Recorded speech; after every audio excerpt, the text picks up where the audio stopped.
Thanks, Jay. I'm really pleased to be back here again at Devopsdays, New York. I was here last year. It was an absolutely great experience, and I'm glad to give you a, for the most part, pretty much brand new talk. This has only been shopped out at a meetup before, so buckle up. Let's have a lot of fun. And again, my name is Matt. I'm a DevOps advocate and thought validator at PagerDuty, and I would tell you to go visit the booth, but the booths are all shut down now, so whatever. But I hope you went and had fun. Anyway, great. So I want you all to imagine a world where you understand what you're working on. You're clear on what your dependencies are, who relies on you, and what you're delivering. You have this clear vision of your impact on your business, your organization, and you know what you want to do to continue delivering value to those people that you care about. You innovate, you try new things, and you can solve problems effectively when they come up. You and your colleagues work together to bring value to your business without blame, and you can make changes without being afraid of unintended consequences. Sounds dope, right? All right, let's see how we can get there. So here's the thing. We talk about this idea of service ownership, and this means that people take responsibility for what they deliver at every stage of a service's lifetime. And embracing service ownership is a way to get to that vision I talked about on the last slide. But let's get started with a word here. What the hell is a service anyway? Right? We could talk about this for an open space for 30 minutes about every different definition of a service. I could ask 10 engineers what a service is, and I'll get 15 different definitions, right? And it can be a lot of different things, right? Maybe a service is a microservice. That's probably where your head went first because, I mean, it's DevOps days, so microservice, all the things, right? But it could also be referred to a slice of a monolith. It would be an internal tool. Maybe we're thinking about a piece of functionality. Maybe we're thinking about a component or a shared infrastructure or even a feature. These are all things that could be a way we think about a service. And here's what it boils down to. If it provides value to other people, that's a service. So the first thing is you need to understand what it means to you. There's no one right answer. The wrong answer is when you disagree with the rest of your organization about what a service is. So I'll give you an example. This is how we think about a service at PagerDuty. So our definition is kind of specific to some form of infrastructure that might be composed of multiple distinct services that might be written as separate pieces of code, right? The thing is, it's wholly owned by a team. I like to think about a service as a boundary of responsibility. And it's important to have this shared understanding of those boundaries and figure out who the stakeholders of that service are. If there are multiple teams contributing, maintaining, and supporting a given service, this shared understanding becomes even more important. So you can start by considering who is responsible for this service that we're defining. So a service should be wholly owned by the team that is on call for it. Again, that's where I think about a service definition as a boundary of responsibility. If multiple teams share responsibility for a service, sometimes it's better to administratively, if you will, split that service up into separate ones. Some organizations call this service mitosis, making a rule that at a certain team size or a certain volume of code, the service and team must be split up. And yes, lines of code is a crap metric. But, you know, if you use it, don't feel too bad about yourself. There's worse things you can do.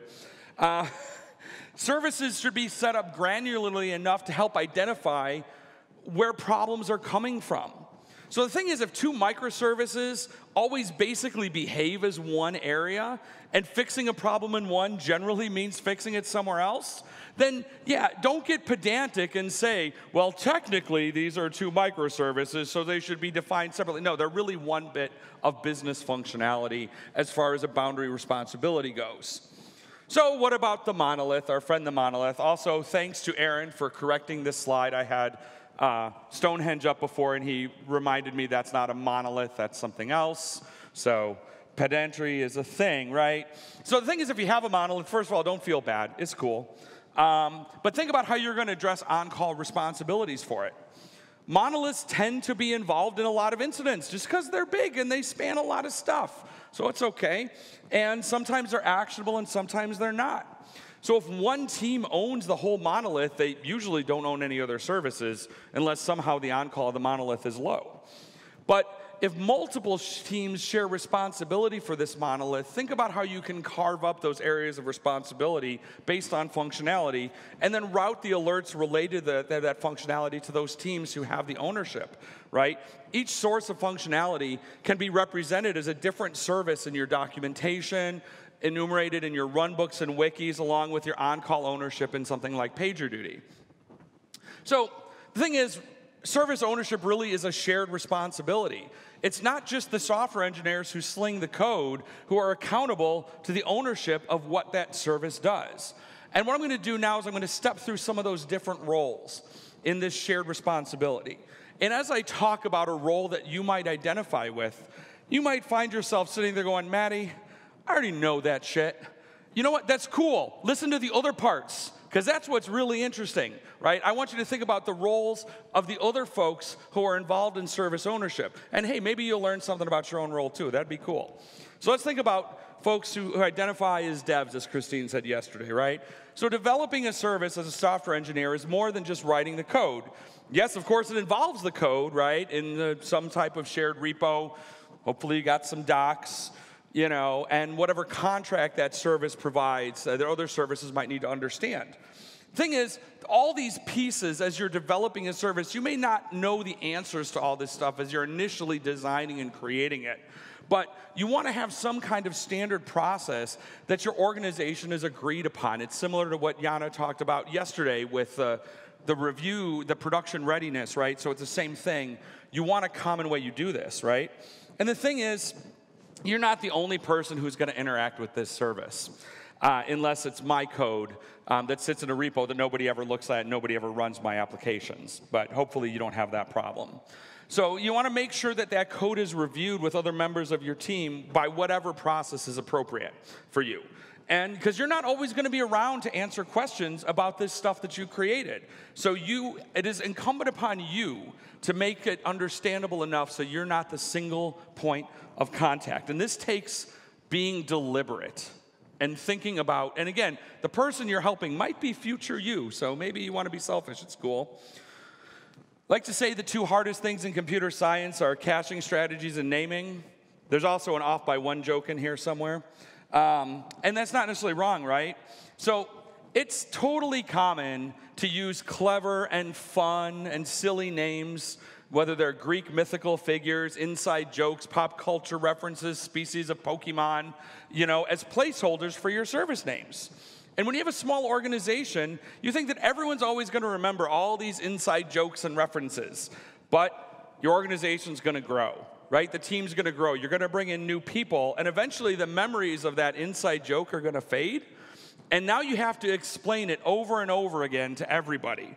And to be honest, at that point, if you have to explain the joke, it probably wasn't that funny in the first place. So, you know, to kind of paraphrase Seinfeld, I'm also offended as a comedian at your bad service names. But, so here's the thing. So you want to be specific, right? And this is boring. I get it. It's not fun. But name the service based on what it actually does. And if you already have services with these less than specific names, don't panic. You don't have to fix everything right away. This takes some time. So think about fixing forward, right? And starting to name the new things and then, you know, embracing kind of that pattern of letting the other stuff fall off, right? You want to default to longish names instead of these really short ones.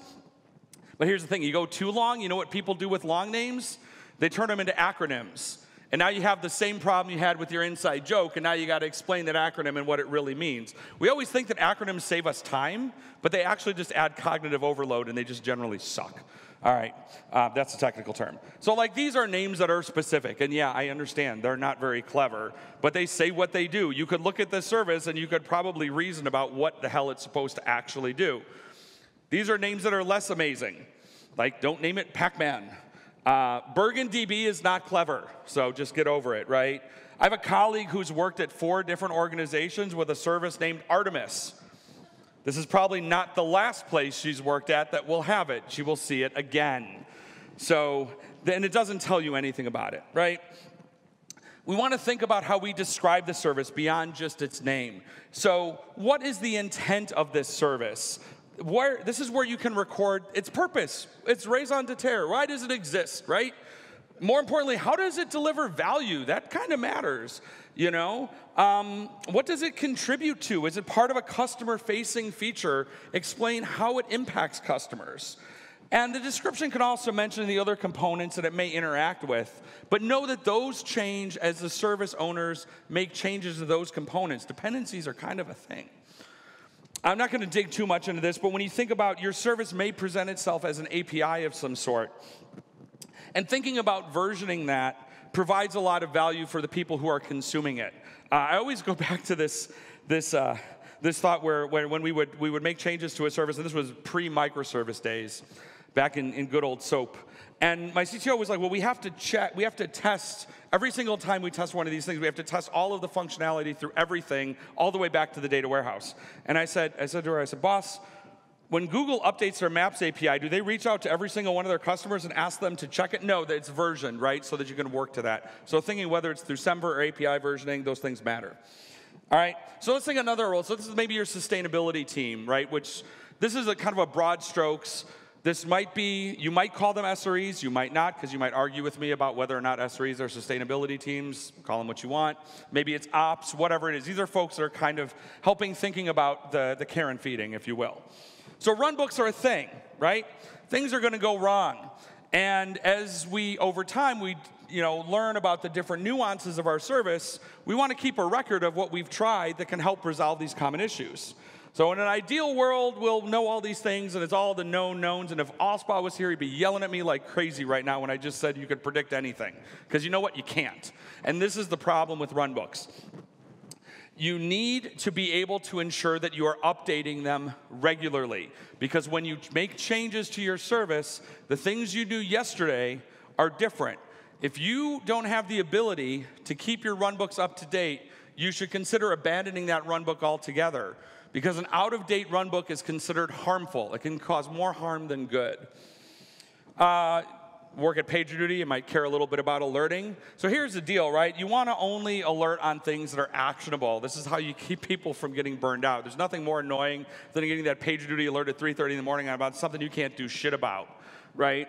That's not helpful. And that also leads us to normalization of deviance where we start ignoring alerts. So I'm going to dig a little bit more into how that alerting works in a couple slides. And you might think that your sustainability group is there to help ensure resiliency of your service. Well, how many people were here for the Ignites yesterday, right? How many people know that John disagrees with us and he's not wrong? The things we think about from a sustainability perspective are not about resiliency. We might think more about robustness and reliability. But these are things when we think about high availability, disaster recovery, the things that are the things we can predict, that we know this is a thing that could happen. We're talking about robustness and reliability, and your sustainability groups are really good at this. I used to say that good sysadmins are all cynics because our job is to think of everything that might possibly go wrong. We think about program management. Hey, well, we just had like a pretty, awesome kind of thinking about this, so I'm not going to go too deep. Normally I'd have to go back and explain it all, but I had a great lead-in, so, right? But the thing is, there's an element of unpredictability in service ownership, right? And so when you think about the outcomes that come from our post-incident reviews or our post-mortems, proactive maintenance. So program management can help think about being mindful of the buffer that we need for that kind of additional work. And, maybe you call this project management. It's okay. You don't have to feel bad about yourself. It's all right. I'm not judging. And not every organization, as we know, has program management. But these are some of the things they can think about. They're helpful to understand what done means. Understanding things about having emotional awareness on the stress of the team from other factors, and thinking about that connective tissue between different teams and features. And what does it mean to pull people away from other initiatives? And then when we think about product, and these things are pretty closely aligned. So the thing is, product owners are thinking about translating the requirements of customers beyond what something looks like and is capable of, right? Customers will tell product owners about what they want a product to do, but they're rarely going to specifically ask for things around uptime, performance, or security in an interview or user forum. And by that, I mean they're not going to use those words, but they want it and they're going to ask for it, right? Because without uptime, a customer can't get to that new wonderful feature that you've delivered. Without performance, they're going to leave in frustration. Our CEO likes to say that slow is the new down. right? Performance matters. And without security, they sure as hell aren't going to trust that new feature. And speaking of CEOs, senior leadership actually has a pretty important part to play in service ownership. And this model works best when it's championed by your top leadership and is consistent across product and engineering, right? So leaders, they help set goals to balance business priorities. They have to make room in their roadmaps for investing in tech debt and kind of driving a culture of cooperation and sharing. So let's go a little bit into some of the specific things, right? So this service that we're building and developing and iterating on, what are we observing about it? What are we noticing about it? What are we paying attention to?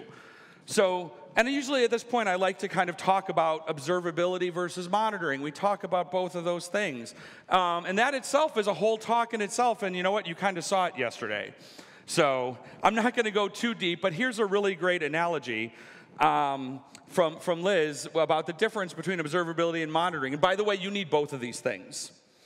But as Liz says, monitoring is when your bank tells you that you're overdrawn.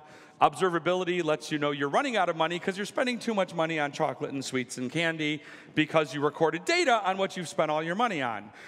It hit a little too home for me, personally. And along those lines, I like to think about this idea of empathy-driven alerting.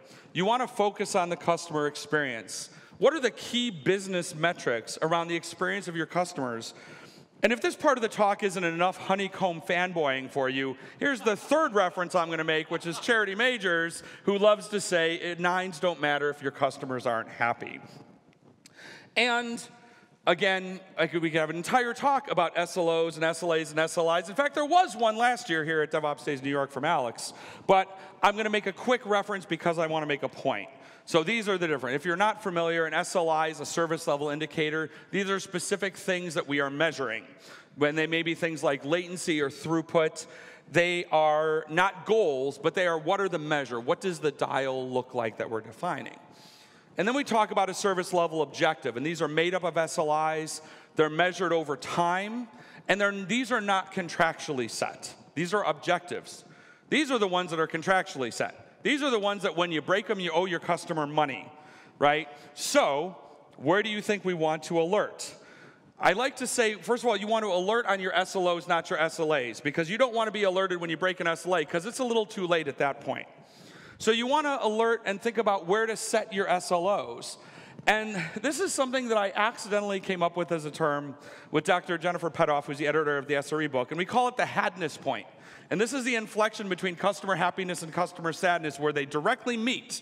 And this is where you set your SLO. Because if you set it too tight, you're going to be alerted when your customers are still happy and you've wasted a little bit of time. If you set it a little too loose, you've got sad customers by the time you're being alerted. So you want to find this hadness point. And this is a technical term, and it will be in a book by O'Reilly. Maybe. Well, probably not. But speaking of, Alex from last year, he's got a book about SLOs, an O'Reilly book coming. So again, you want to alert on the SLOs. This is when you have PagerDuty wake you up, when you're hitting an SLO. And think a little bit about how do you want a team to respond to this service, to issues with this service, right? You want to think about, as you're observing this information, how do we continue to tune it? And look for patterns. Are we seeing consistency? And this is where your post-incident reports become really key to say, are we seeing similar patterns in consumption of this service and incidents related to it? Always be happy to prune your alerts, right? If you alert on 5 things and you understand all 5 of those things equally, that's pretty fair. If you alert on 1,000 things and you treat each of those with equal priority, it's unlikely that any of them are getting the priority that they truly need. So always, and this is why you do postmortems and PIRs, even on things that turned out to not be incidents, because they're an opportunity to tune your alerting. You want to suppress non-actionable alerts, right?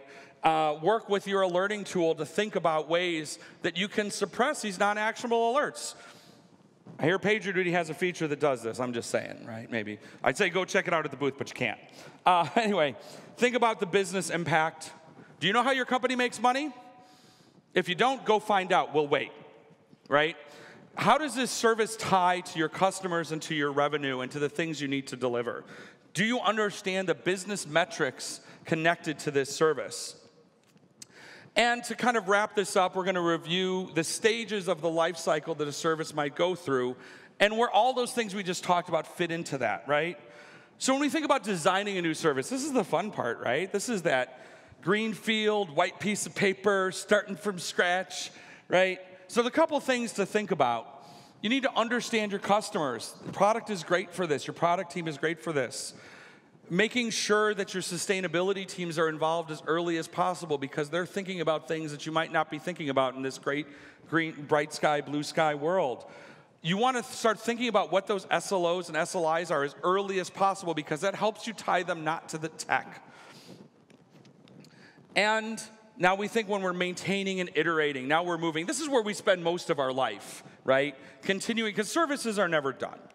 So we talked about versioning the API. This is really key, and this is where it matters because you want to be able to move forward without breaking your customers.